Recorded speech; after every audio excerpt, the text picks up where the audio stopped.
త్వరగా వెళ్ళి ఆ డబ్బులు డిపాజిట్ చేసి రండి. లేదంటే చెక్కు బౌన్స్ అవుతుంది. అదే గనక జరిగిందంటే మన కంపెనీ పరువు పోతుంది. అలాగే నానమ్మా, ఇప్పుడే బయలుదేరదాం.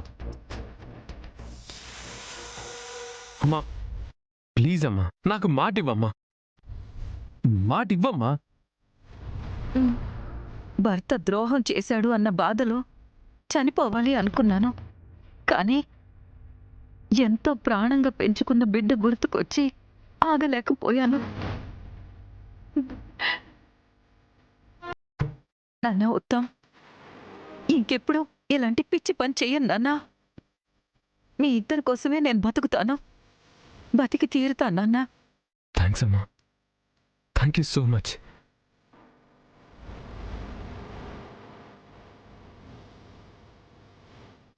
సరే అమ్మా, మైథిలి వెళ్దాం. అమ్మా వెళ్ళొస్తాం, రా మైథిలి. వస్తాము.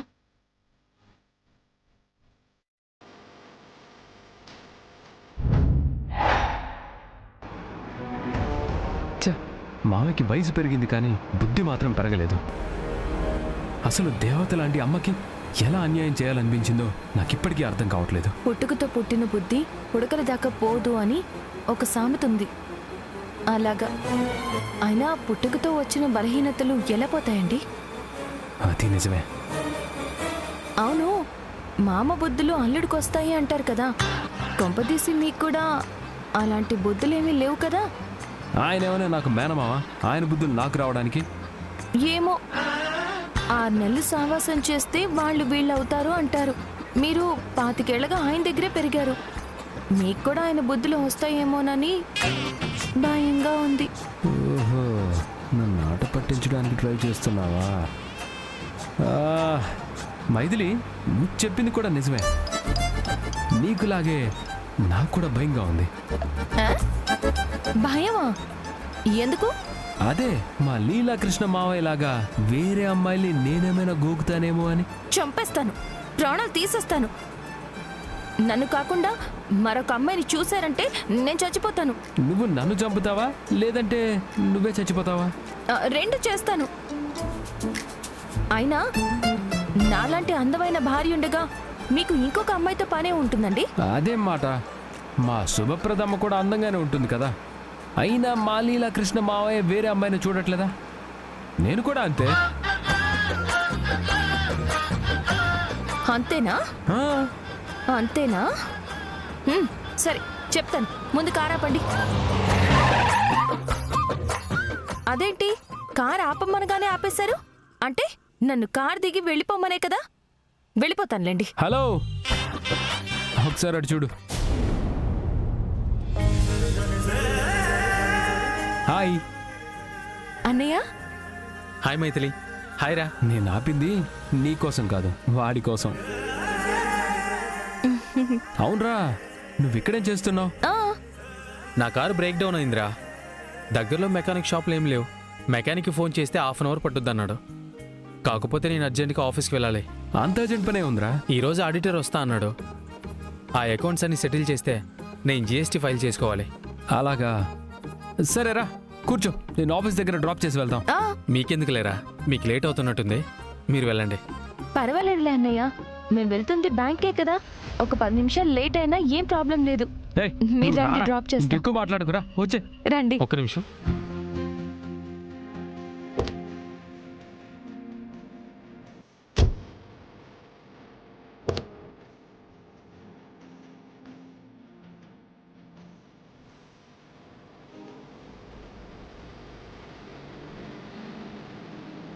అవును, ఏంటి సిస్టర్, మ్యారేజ్ అయినప్పటి నుంచి ఆఫీస్కి రావడం మానేసావు? ఎక్కడన్నయ్యా, ఇంట్లో పనులతోనే ఫుల్ బిజీగా ఉన్నాను. కుదిరినప్పుడు స్వీట్ షాప్కి వెళ్తున్నాను. ఓ అవునా.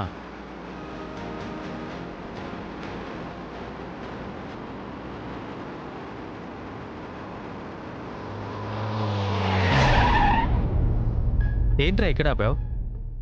ఏరా, మాతో పాటు బ్యాంక్ వస్తావా? ఆల్రెడీ ఆఫీస్ వచ్చిందిరా. అరే, మాటల్లో టైమే తెలియలేదురా. సరేరా, బాయ్. బాయ్ రా, సీ యూ సూన్. బాయ్ మా. బాయ్ అన్నయ్య.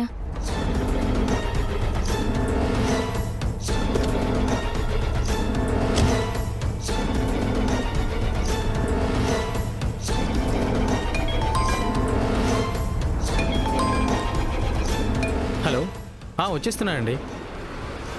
ఆల్రెడీ ఆఫీస్ ముందే ఉన్నాను.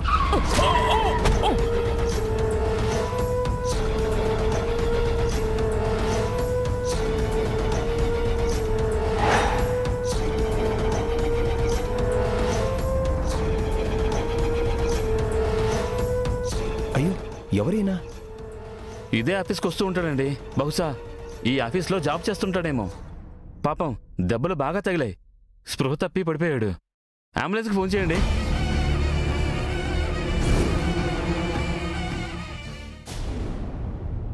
Hi sir, good morning sir. Hey good morning.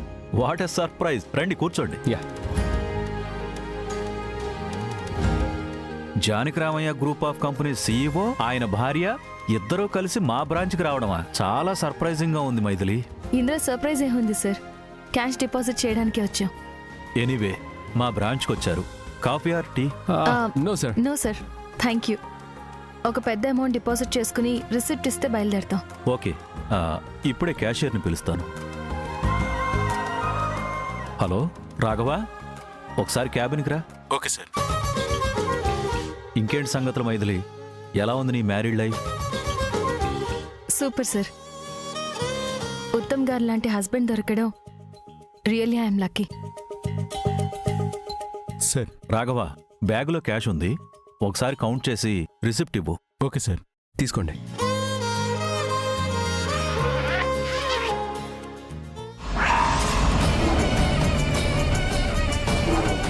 Sir, దీనిలో ల్యాప్టాప్ ఫైల్ తప్ప క్యాష్ లేదు సార్. వాట్? క్యాష్ లేదా? చూడండి.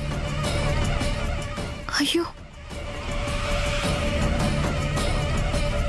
త్వరగా వెళ్ళి ఆ డబ్బులు డిపాజిట్ చేసి రండి, లేదంటే చెక్ బౌన్స్ అవుతుంది. అదే గనక జరిగిందంటే మన కంపెనీ పరువు పోతుంది.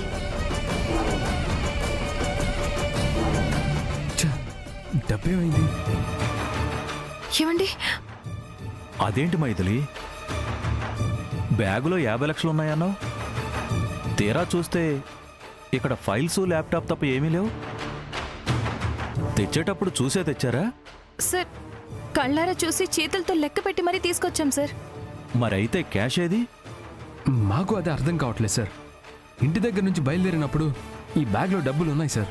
ఇప్పుడు మీ కంటితో మీరే చూస్తున్నారు కదా, బ్యాగులో ₹1 కూడా లేదు. వచ్చే దారిలో ఎక్కడైనా ఆగారా? ఎక్కడ ఆగలేదు సార్.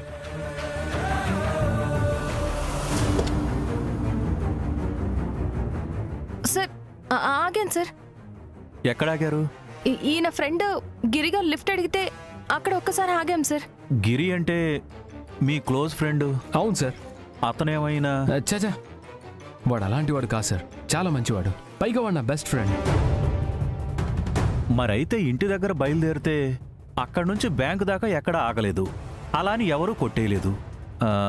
అప్పుడు బ్యాగులో డబ్బులేమైనట్టు? ఏమండి, గిరిగారు కారు ఎక్కేటప్పుడు బ్యాగ్తో ఎక్కారు కదా? ఎస్, అవును. ఆ బ్యాగ్ మన బ్యాగ్ సేమ్ ఉన్నాయి కదండి? ఎస్, ఇప్పుడు క్లారిటీ వచ్చింది సార్. గిరి దిగేటప్పుడు వాడి బ్యాగ్ అనుకొని మా బ్యాగ్ తీసుకొని ఉంటాడు సార్. ముందు అతనికి ఒకసారి ఫోన్ చేయండి. యా, ఇప్పుడే చేస్తాను. The number you are calling is currently switched off. ఏమైందండి? చేస్తున్నాను. The number you are calling is currently switched off. ఏమైందండి? వాడి ఫోన్ స్విచ్ ఆఫ్ అని వస్తుంది. అనుకున్నాను ఇదంతా వాడి పని అయి ఉంటుందని. సార్, ఏం మాట్లాడుతున్నారు? ఇంకా అర్థం కాలేదా మీకు ఉత్తమ్ గారు? పాపం మీ ఫ్రెండ్ ఏ కష్టంలో ఉన్నాడో ఏంటో. మీ బ్యాగులో 50 లక్షలు ఉన్నాయని తెలిసి కావాలని మీ కారు ఎక్కాడు, ప్లాన్ చేసి మరీ మీ బ్యాగ్ తీసుకెళ్ళాడు.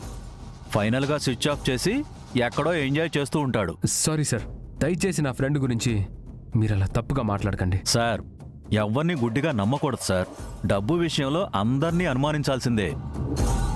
మీరు చెప్తుంది నిజమే కావచ్చు సార్, కానీ గిరి విషయంలో మాత్రం 100% మాకు నమ్మకం ఉంది. ఏమండి, ఇన్ టైంలో మనం 50 lakhs డిపాజిట్ చేయకపోతే మనం ఇచ్చిన చెక్ బౌన్స్ అవుతుంది. ఛ, అవును.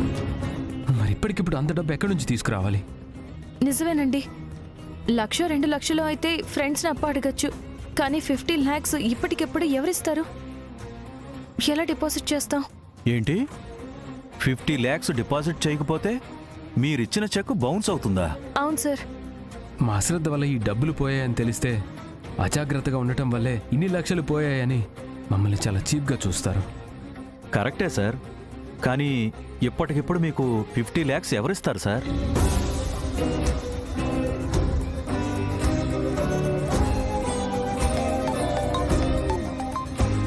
నాన్నమ్మ కాల్ చేస్తుంది.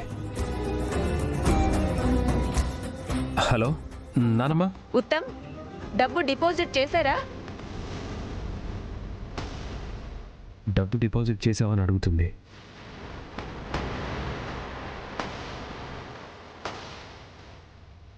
ఉత్తమ్, నానమ్మ అది యాక్చువల్గా ఇక్కడే బ్యాంక్లోనే ఉన్నాం మేము.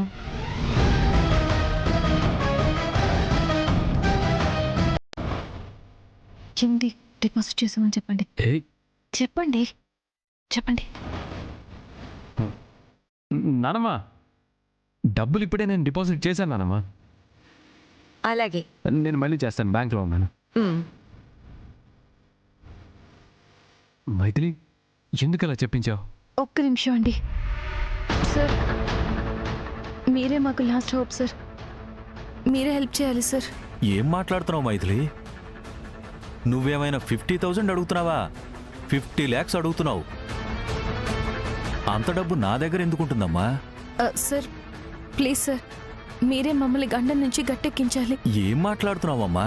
అవును సార్, ప్రస్తుతానికి మీరే మా దేవుడు, మీరు తప్ప మమ్మల్ని ఎవరు కాపాడలేరు. దేవుడు అంటున్నావు, దేవత అంటున్నావు, ఏదేదో చెప్పి నన్ను మొహమాట పెడుతున్నావు. నిజంగా నా దగ్గర అంత డబ్బు లేదమ్మా. సార్ మీ దగ్గర లేకపోవచ్చు సార్, కానీ బ్యాంక్లో ఉంటాయి కదా. ఆ?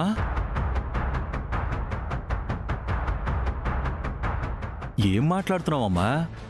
50 lakhs వేస్తే మీరు రిస్క్ నుంచి తప్పించుకుంటారు, ఫైనల్గా నేను ఇరుక్కుపోతాను. సార్, ఆ పరిస్థితి మీకు మేము రానివ్వం సార్. దయచేసి 50 lakhs మా అకౌంట్లో వేయండి. రేపు ఉదయం బ్యాంక్ ఓపెన్ చేసే లోపే ఆ 50 lakhs తీసుకొచ్చి మీకిచ్చే బాధ్యత నాది. అమ్మో, అంత పెద్ద రిస్క్ నేను చేయలేను సార్. దయచేసి నన్ను క్షమించండి ప్లీజ్ ప్లీజ్. మీరే అలా అంటే ఎలా సార్? ఈ ఒక్కసారికి హెల్ప్ చేయండి. కావాలంటే 2 rupees ఇంట్రెస్ట్ నేను వేసిస్తాను. 2 rupees ఇంట్రెస్ట్, ఆ మాట వినడానికి ఏదో బాగానే ఉంది.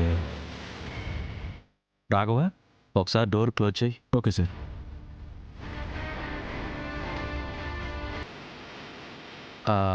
ఇంట్రెస్ట్ కోసమని కాదు, రేపు మార్నింగ్ బ్యాంక్ ఓపెన్ చేసే టైంకి తీసుకొచ్చి ఇచ్చేయాలి. అందుకు మీరు ఓకే అంటే 50 lakhs మీ అకౌంట్లో డిపాజిట్ చేస్తాను. Sure sir. బ్యాంక్ ఓపెన్ చేసే లోపు మీ 50 lakhs మీకు తీసుకొచ్చి ఇచ్చే బాధ్యత నాది. Sure sir. నమ్మండి. అంత పెద్ద కంపెనీ CEO మాటిచ్చాక కాదంటే బాగోదు.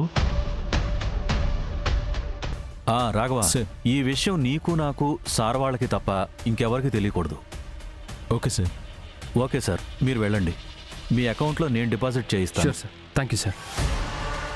Thank you so much sir. అలాగేనమ్మా. మైథిలి, వెళ్దాం. సార్, ఆ పని చూడండి. Okay sir. Thank you sir. Raghava, ఆ పని చూడు. Okay sir. దేవుడా, 2 రూపాయలు ఇంట్రెస్ట్ ఏమో కానీ ఉద్యోగం ఊడిపోకుండా చూడు స్వామి.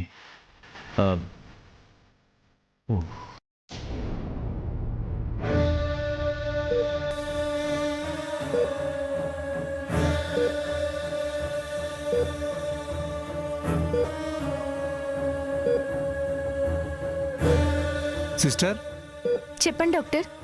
పేషెంట్ బంధువులు ఎవరైనా వచ్చారా? ఇంతవరకు ఎవరూ రాలేదు. అలాగా? రిసెప్షన్లో కనుక్కున్నావా? ఇంతకు ముందు అడిగాను డాక్టర్, ఎవరు రాలేదని చెప్పారు. పాపం ఈ కుర్రోడు ఎవరో కానీ చాలా బ్యాడ్ లక్. జరిగిన యాక్సిడెంట్లో తలకి దెబ్బ తగలడం వల్ల అన్కాన్షియస్లోకి వెళ్ళిపోయాడు. ఇతను తిరిగి స్పృహలోకి రావాలంటే అట్లీస్ట్ 48 hours పడుతుంది. ఈ లోపల బిల్లు కడితే తప్ప ట్రీట్మెంట్ జరగదు. ఒకవేళ ట్రీట్మెంట్ జరగకపోతే ఇతను చనిపోయే ఛాన్సెస్ ఉంటాయి. పాపం చూస్తే జాలేస్తుంది డాక్టర్. మనం మాత్రం ఏం చేయగలం? అతని దగ్గర ఫోన్ ఏమైనా ఉందా? ఉంది డాక్టర్, కానీ స్విచ్ ఆఫ్ అయింది. ఛార్జింగ్ పెట్టు. యాక్సిడెంట్ లో ఫోన్ కింద పట్టడం వల్ల ఫోన్ డిస్ప్లే పోయినట్టుంది డాక్టర్. అలాగా? ఆల్రెడీ పోలీస్ కంప్లైంట్ ఇచ్చాను. కాసేపట్లో పోలీసులు వస్తారు. వాళ్ళు వచ్చాక హాస్పిటల్లో ఉంచాలా లేదా ఏదైనా గవర్నమెంట్ హాస్పిటల్కి పంపించాలా అన్నది డిసైడ్ చేద్దాం. అన్నట్టు ఫోన్తో పాటు పర్సు కానీ ఇంకేమైనా ఉన్నాయా? పర్స్ ఏమీ లేదు డాక్టర్, ఇదిగో ఈ బ్యాగ్ మాత్రమే ఉంది. సరే, దీన్ని టచ్ చేయకు. పోలీసులు వచ్చాక దాన్ని హ్యాండ్ ఓవర్ చేద్దాం. అలాగే డాక్టర్.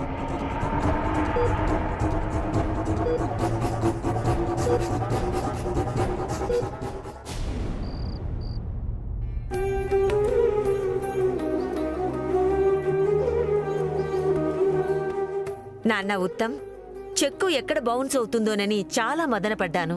సమయానికి ఆ 50 లక్షలు డిపాజిట్ చేసి మన పరువు కాపాడారు. ఆ ల్యాండ్ సేల్ చేసి చాలా మంచి పని చేశారు నానమ్మ. లేదంటే చాలా ప్రాబ్లం ఫేస్ చేయాల్సి వచ్చుండేది.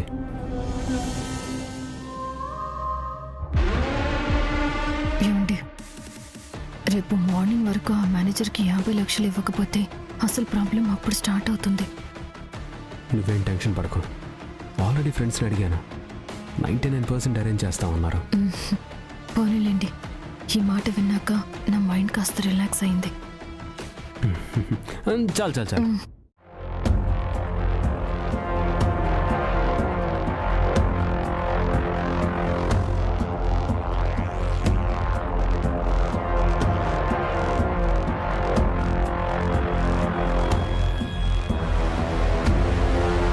ఇది మార్నింగ్ ఉత్తమ్ బ్యాంకుకి తీసుకెళ్లిన బ్యాగ్ కదా, ఇక్కడ పెట్టారేంటి?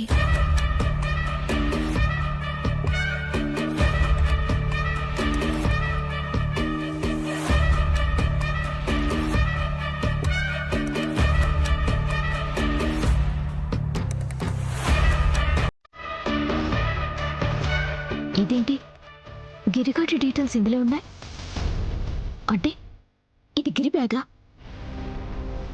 మరైతే ఈ బ్యాగ్ మన ఇంట్లో ఎందుకుంది?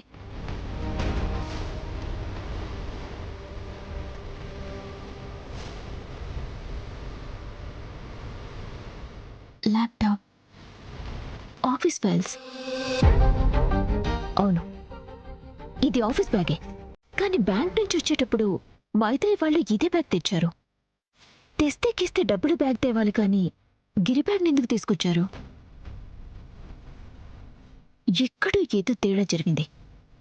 వెళ్ళి ఎంక్వైరీ చేద్దాం, అసలు నిజాలేంటో బయట పెడతాం.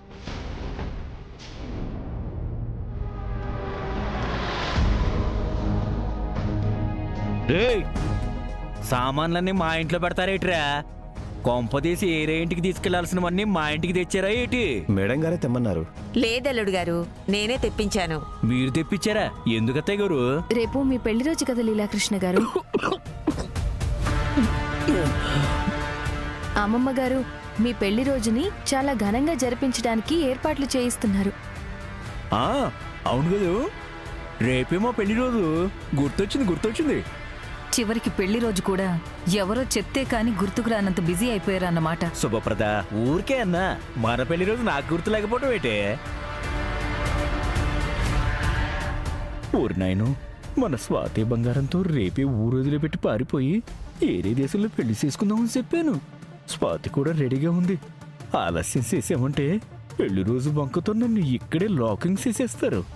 ఆ తర్వాత బయటికి వెళ్ళలేక, కొంపలో ఉండలేక ఉక్కిరి బిక్కిరై చచ్చిపోవాలి. రాత్రికి రాత్రి ఎవ్వరికీ చెప్పకుండా జంప్ అయిపోవాలి. పైగా ఆ స్వాతి డార్లింగ్ నన్ను బిక్కారిగాడు అనుకోకుండా ఉండాలంటే ఎంతో కొంత డబ్బులు నగలు అట్టుకుపోవాలి. అందుకే అర్జెంటుగా గదిలోకి వెళ్ళి నా పెళ్ళ నగలు డబ్బులు నొక్కేయాలి. ఆ డబ్బుతో నేను పారిపోవాలి. పారిపోతా. అదేంటి అల్లుడు గారు, అప్పుడే చేయి కడుక్కుంటున్నారు? కడుపు నిండిపోయింది అత్తయ్య గారు. నేను కూడా వెళ్ళి మా పెళ్లి రోజు ఏర్పాట్లన్నీ దగ్గరుండి చేయిస్తాను.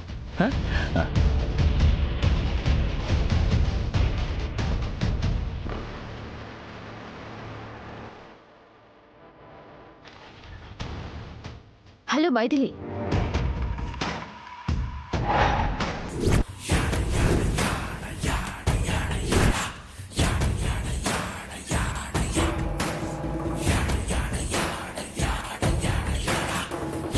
గిరి బ్యాగ్ త్రిష చేతికి ఎలా వచ్చింది?